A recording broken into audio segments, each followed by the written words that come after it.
New details in a deadly weekend fire. I'm Jenny Montgomery. I'm Brad Means. We do thank you for staying with us, and coverage you can count on does begin with new information after that fire. Happened over the weekend. Crews responded to this home near Montmorency around 10 o'clock Saturday morning, and inside they found the bodies of 28-year-old Duncan Baker and his 2-year-old daughter.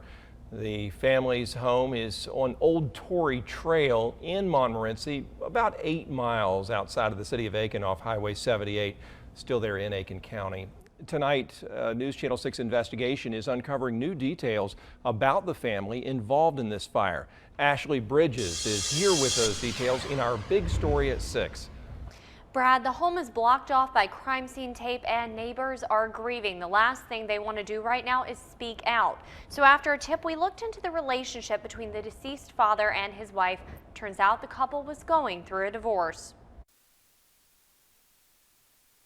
Behind the crime scene tape, boxes and burnt timbers remain at this Old Tory Trail home. Those things and a lot of questions.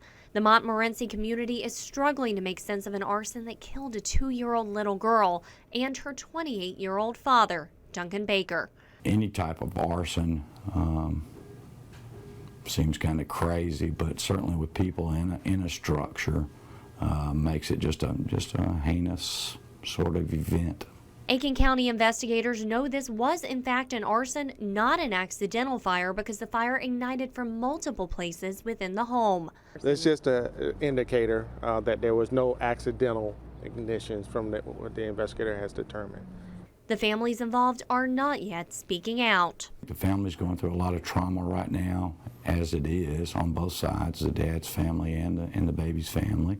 But we uncovered court documents that may shed light on the context leading up to this horrific event.